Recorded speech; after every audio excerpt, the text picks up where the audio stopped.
Hi everyone, this is Michelle with another video for the alleyway stamps. I know it's springtime now, but I really wanted to use this snowflake set called Holiday Sparkles, so I'll be making a really fun holiday card today. So I pulled out a card base that's out of gray Simon Says stamp cardstock, and I'm just going to pull out all of my stamps. Right now, I'm going to be doing a spotlight stamping technique, and the spotlight is going to be on this die cut tag that I've cut out with my silhouette.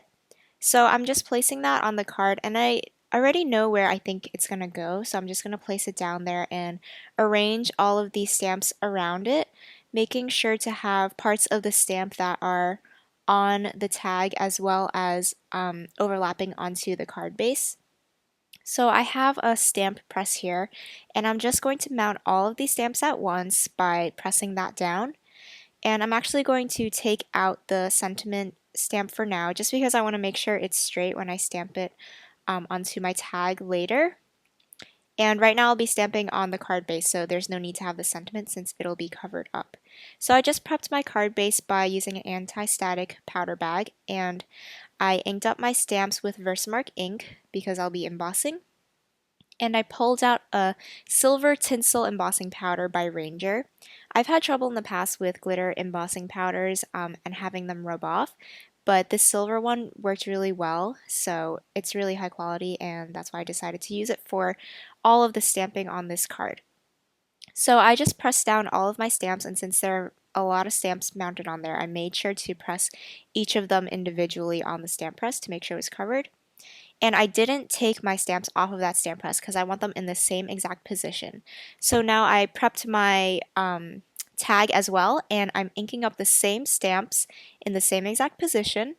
And now I'll be stamping that onto the tag. And before I had it a little crooked on my card base because that's how I want it to be. So I'm making sure that I stamp these snowflakes on a little offset as well so that it'll match up later on.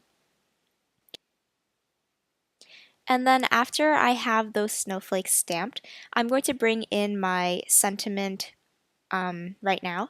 So I mounted that onto an acrylic block, and I'm also inking that up with Versamark. And because I used a colored cardstock for this tag, you can really easily see where the Versamark ink is to position your sentiment and stamps.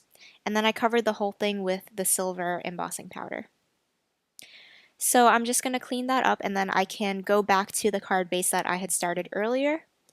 So since this is a really lightly colored cardstock, it's kind of hard to see on camera where I had stamped the snowflakes before, but in person you can actually see it since it is slightly colored and a little bit darker.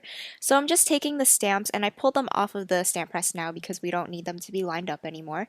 And I'm just filling in the rest of the area of the card base with snowflakes so that the entire thing is filled and it looks like it's kind of just like a background pattern. So now I'm going to cover this in the embossing powder, and now you'll see where all the snowflakes are. And it's just really pretty, and I love that this stamp set has just enough snowflakes to fill up a whole background, and there's enough variety. So I went ahead and heat set my tag and card base off camera.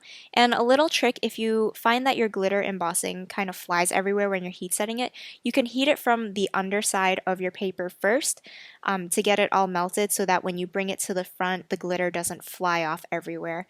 Because sometimes I found that if I bring it right to the powder, the glitter doesn't really stick to the Versamark as well as embossing powder usually does.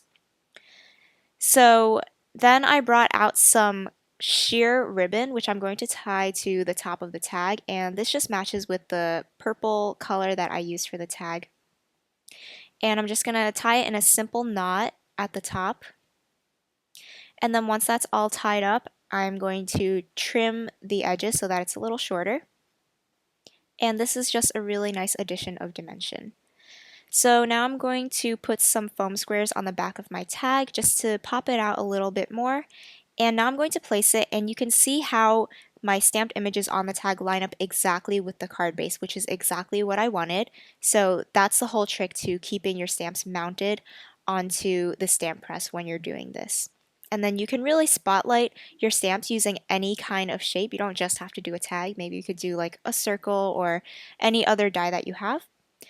I really quickly just went along the edges with a white gel pen and added some dash lines, and that finishes off the card.